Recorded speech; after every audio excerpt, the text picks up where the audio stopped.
जी हाँ, 12 राज्यों में 95 कॉन्स्टिट्यूंसीज में मतदान शुरू हो चुके हैं, तो आप लोग ज़रूर आज अपने मताधिकार का इस्तेमाल करें। और हम पहले से ही कह रहे हैं, पहले मतदान फिर जलपान। लेकिन चलिए सबसे पहले आपको बताते हैं कौन से एक्सपर्ट्स आपकी आज मदद करने वाले हैं। प्रकाशदीवान.in के प्रकाश दीवान आपके साथ जुड़ेंगे कुछ ही देर में, बताएंगे आपको रिलायंस की खबरों को किस तरह से समझना चाहिए, और बहुत सारे मुद्दे हैं। आज जेट की न्यूज़ को किस तरह से एनालाइज करेंगे, सब पर चर्चा होगी इस खास शो में। हमारे साथ तकनीकी तौर पर भी बात करने के लिए सुदर्शन सुखानी जुड़ेंगे, प्रकाश काबा जुड़ेंगे। वायदे बाजार की स्थिति क्या है उस पर शुभम अग्रवाल की राय लेकर आएंगे, और श्रीकांत चौहान भी देंगे हमारा साथ। और आगे हम बात करेंगे चंदन तापड़िया और साथ ही साथ सुमित बगाड़िया से।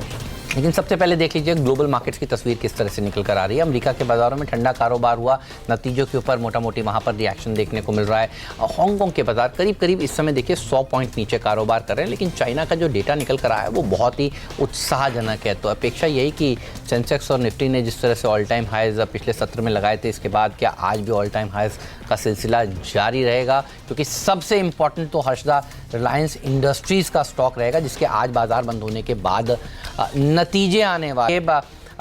जो रिलायंस है उसके साथ दो बड़ी खबरें जुड़ी हुई हैं। पहली खबर ये कि सऊदी अरामको रिलायंस के रिफाइनरिंग और पेट्रोकेम कारोबार में हिस्सा ले सकती है, और दूसरी बड़ी खबर है कि खिलौनों का मशहूर ब्रांड हैमलेज जल्द ही रिलायंस रिटेल का हो सकता है। इसके साथ ही रिलायंस इंडस्ट्रीज के नंबर्स तो हम आपको कह ही रहे हैं, आज मार्केट बंद होने के बाद आएंगे। तो इससे बड़ा ट्रेड आपके लिए कोई नहीं है, ये सबसे बड़ा ट्रिगर रहेगा आज आपके सौदे के लिए। तो एक एक करके खबरें समझेंगे। सबसे पहले जो बड़ी खबर आई कल देर शाम की वो यही कि सऊदी अरामको हिस्सेदारी ले सकता है कंपनी के पेटकेम बिजनेस में, और इंटरेस्टिंग वैल्यूएशन देखने को मिलेगा।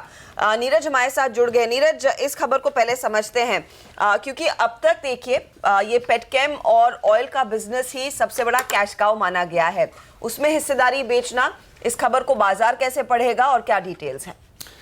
देखिए, सबसे पहले खबर समझ लीजिए। जो खबर निकल के आ रही मीडिया के हिसाब से, उसमें पेटकेम और रिफाइनिंग जो ये बिजनेस है, जो एक बड़ा सेगमेंट है जहां से मैक्सिमम रेवेन्यू अभी आता है, उसमें 25% हिस्सा सऊदी अरामको लेना चाहता है, और वैल्यूएशन 10 से 15 बिलियन डॉलर के आसपास इस हिस्से के बन रहे हैं। यानी अगर उसको आप एक्स्ट्रापोलेट करेंगे तो करीब 60 के आसपास बनता है। तो वो एक टोटल वैल्यूएशन इसका निकल के आ रहा है, और उस पर ये खरीदारी करना चाहते हैं। अब सवाल आपके मन में ये होगा कि अरामको क्यों लेना चाहता है? तो बहुत साफ सी बात है। देखिए, अरामको दुनिया की सबसे बड़ी ऑयल रिफाइनिंग कंपनी है, सऊदी अरब की सरकारी कंपनी है, और भारत सबसे तेज़ी से बढ़ता हुआ ऑयल कंज्यूमर कंट्री है। 3rd प्लेस है इसका अमेरिका और चाइना के बाद। तो यहाँ जो अपॉर्चुनिटीज़ हैं वो बहुत बड़ी हैं। उसके लिए अरामको को चाहिए कि यहाँ पे वो ले। पिछले दिनों जब भी उनके अधिकारी आए हैं, अल-फलाह जब उनके मंत्री आते थे या प्रिंस आते थे, तो इंडिकेट करते थे कि भारत में उनकी बहुत ज़्यादा दिलचस्पी है। तो अगर भारत में दिलचस्पी है तो देश की सबसे बड़ी, सबसे प्रॉफिटेबल कंपनी जो इसी बिजनेस में है, वो बहुत स्ट्रैटेजिक मूव बनता था। तो इसीलिए इसमें ये हिस्सेदारी ली जा रही है। गोल्डमैन सैक्स के बारे में कहा जा रहा है कि ये इस डील को करवाने में इंस्ट्रूमेंटल हैं, वो इसके कामकाज को देख रहे हैं, और शायद जून तक इसमें आगे चीज़ें पैन आउट होती हुई दिखेंगी। तो ये बड़ी, दोनों के लिहाज से, रिलायंस के लिहाज से भी बहुत बड़ी खबर है, क्योंकि उनको भी एक बड़ा पार्टनर मिल रहा है। क्रूड सोर्सिंग में उनको बहुत आसानी होगी, क्योंकि अरामको सबसे बड़ी ऑयल कंपनी है। तो दोनों के लिए विन विन सिचुएशन है, और वैल्यूएशन भी बहुत बेहतरीन मिल रहा है। तो ये मुझे लगता है ऑयल इंडस्ट्री के पूरे डायनेमिक्स बदलने के लिए खबर देखनी चाहिए, और ये दोनों के लिए बहुत बड़ी खबर है अगर ये हिस्सेदारी पूरी लेते हैं 25%। अच्छा, इस पर ब्रोकरेज हाउसेस की रिपोर्ट्स क्या निकल कर आई हैं नीरज? हेमंत, इसमें 2 रिपोर्ट अभी हमारे पास आई है। एक HSBC है, उनका कहना है कि जब भी अगर ये डील होती, जो बातचीत चल रही है, तो इसको कंपनी को डिरिस्क करने में बड़ी आसानी होगी, कि ऑयल एंड एनर्जी का जो बिजनेस है वो काफ़ी बड़ा है, और इसमें इनको लॉन्ग टर्म में बहुत फ़ायदा होगा। जैसे हमने आपको शुरू में बताया कि लॉन्ग टर्म में अगर आप देखेंगे तो एक रिपोर्ट ये सजेस्ट करती है कि 2035-40 तक इंडिया का कंजम्पशन डबल हो जाएगा यहाँ से। तो इतने बड़े मार्केट में इतने बड़े प्लेयर के साथ अगर आप जुड़ते हैं तो उस मार्केट को कैटर करने में बहुत आसानी होगी। इसी डिरिस्किंग की बात कर रहे हैं लॉन्ग टर्म में। साथ ही वो ये कह रहे हैं कि इससे जो इनके बहुत सारे प्लान्स हैं आगे एक्सपैंड जिनको करना है, उसके लिए भी इनको मदद मिलेगी बहुत सारे एसेट मोनेटाइज करने में। और HSBC इसका टारगेट 1500 रुपये प्रति शेयर का दे रहा है। दूसरी रिपोर्ट मॉर्गन स्टैनली की आई है, उनका मानना है कि ये डील डिरिस्क करने के साथ साथ बहुत सारे इनको डेट अपने जो है वो भी कम करने में काफ़ी आसानी होगी। लॉन्ग टर्म डेट इनके बहुत कम हो जाएंगे अगर ये डील हो पाती है, क्योंकि वैल्यूएशंस बहुत बढ़िया मिल रहे हैं। और ये भी मानते हैं कि लॉन्ग टर्म में एनर्जी बिजनेस को डिरिस्क करने में ये डील काफ़ी हेल्पफुल होगी, और इनका लक्ष्य है 1625 रुपये प्रति शेयर। ओके, तो इंटरेस्टिंग होगा ये अगर डील होती है। और आज देखिए नतीजे भी आने वाले हैं, तो शायद इस डील पर या फिर हैमलीज की डील पर किसी तरह की टिप्पणी हो जाए। लेकिन नीरज, नंबर से, कोर नंबर से क्या एक्सपेक्ट करे बाजार? स्टॉक तो वैसे भी पिछले सत्र में भी कुछ आउट परफॉर्म करने की पूरी कोशिश कर रहा था। जी हाँ, बिल्कुल। डील को अगर आप अब छोड़े, अब नंबर्स पे बात करें जो आज शाम को बाजार बंद होने के बाद करीब 5 बजे के आसपास आएंगे, तो उसमें आपको रिटेल बिजनेस पर नजर रखनी चाहिए जो इनका सबसे ग्रोइंग बिजनेस है, फास्टेस्ट ग्रोइंग। उसमें अनुमान यह है कि इनका जो रेवेन्यू है वो करीब 55 से 60% की ग्रोथ दिखाएगा Q4 में, और करीब 39 से 40 हजार करोड़ की रेवेन्यू होगी। आपको याद होगा हर्षद, हम लोग पिछली बार इसी नंबर पे बात कर रहे थे, तो प्रोजेक्शन ये था कि एक साल में इनका रेवेन्यू 1.25 लाख करोड़ से ऊपर निकल जाएगा, और वो इंडिकेशन इस नंबर में साफ दिख रहे हैं कि जो आने की उम्मीद है। तो एक बहुत बड़ा चंक जो अभी 60% करीब ऑयल से आता है, उसमें रिटेल का देखिए हिस्सा कितनी तेजी से बढ़ता जा रहा है। एबिट ग्रोथ भी इनकी 80% बढ़ के करीब 1740 के आसपास रहने की उम्मीद है। ऑनलाइन बिजनेस जो इनका आजियो है वो बहुत तेजी से ग्रो कर रहा है। आप तमाम वेबसाइट पर जब भी लॉगिन करें तो आजियो का आ जाता है, और उसका बड़ा फायदा मिला है, क्योंकि हम लोगों को ऐसा लगता था कि ई कॉमर्स में ये पिछड़ रहे हैं, लेकिन नहीं, ई कॉमर्स भी इनका बहुत तेजी से मल्टीपल में ग्रो कर रहा है। उसी का फायदा आपको पूरे रिटेल में दिख रहा है। तो रिटेल बिजनेस आपकी नज़र में होना चाहिए यहाँ पे। और ध्यान रखिएगा, यहाँ पे जो 53% का रेवेन्यू मिक्स है वो खास तौर पे ग्रॉसरी, फैशन, कंज्यूमर इलेक्ट्रॉनिक्स, इनसे आता है, तो ये बहुत इंपॉर्टेंट है।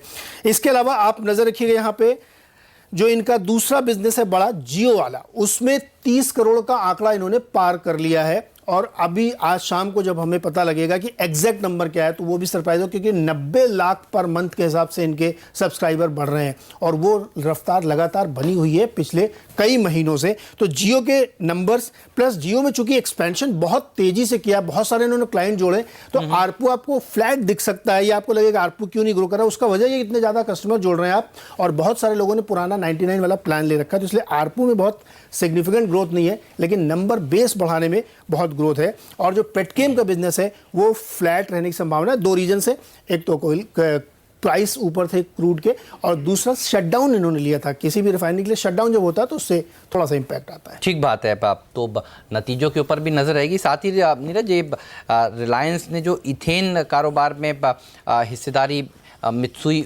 OSK को बेची है, ये खबर तो आ चुकी है एक्सचेंजेस पर। जी बिल्कुल, इसकी प्रेस रिलीज आ चुकी है, ये डील हो चुकी है। रिलायंस इथेन, एक्चुअली ये VLEC जो होते हैं ना, बड़े करियर होते हैं जो इथेन को कैरी करते हैं, शिपिंग लाइन होती है, तो उनकी छोटी छोटी 6 सब्सिडी थी, जिसमें इन्होंने जापान की मित्सुई को अपनी हिस्सेदारी बेची। वो स्ट्रेटेजिक पार्टनरशिप है, एग्जैक्ट डिटेल नहीं है कि कितने % गया है, लेकिन दोनों मिल के अब उसको चलाएंगे। तो ये डील हो चुकी है, इसका फॉर्मल अनाउंसमेंट हो चुका है।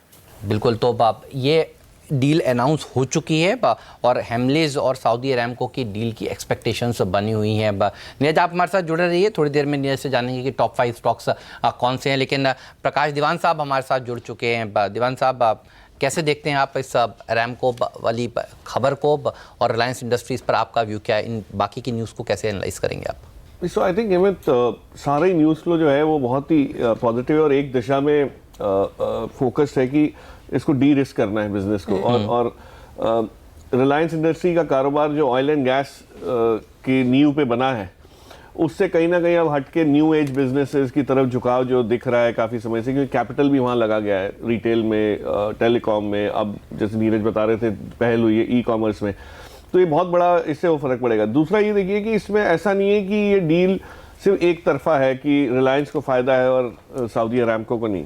सऊदी अरामको के लिए सबसे बड़ी चिंता ये है कि जो कैश जनरेट करते हैं, जो प्रॉफिट वो बनाते हैं, and they are the most profitable in the world, Apple से भी आगे निकल गए पिछली बार, वो ये 6 महीने का प्रॉफिट है अगर ये पैसा इसमें लगाते हैं तो कोई ऐसा नहीं है कि इन्होंने बड़ी पूंजी लगानी है या सोचना है। और इनके लिए धीरे धीरे सिर्फ ऑयल का उत्पादन जो है वो एक बहुत रिस्की बिजनेस होता जा रहा है, जिस हिसाब से बाकी के देश, US पर्टिकुलरली ऑयल के क्षेत्र में अग्रसर हुआ है।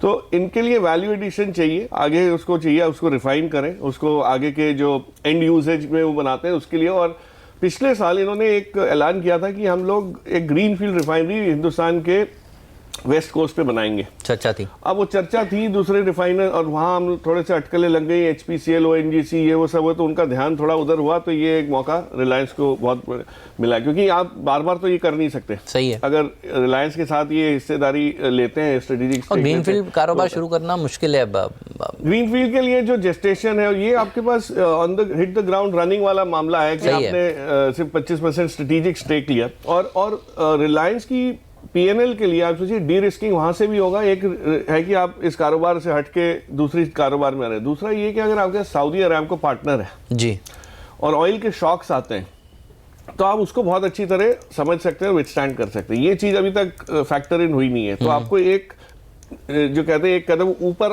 आप प्रीमियम में आ जाएंगे इन टर्म्स ऑफ दिस। अगर मैं एक सिर्फ रिफाइनर हूँ, जहां मेरे को वेनेजुएला से भी लेना है, नाइजीरिया से भी लेना है, सऊदी से भी लेना है, अब मेरे पास एक बड़ा पार्टनर है जो देश दुनिया का सबसे बड़ा ऑयल प्रोड्यूसर है, वो मेरे साथ है, तो एक बहुत बैकवर्ड इंटीग्रेटेड जो मॉडल है प्राइसिंग का, वो भी बहुत फर्क पड़ेगा। I think it's a great move.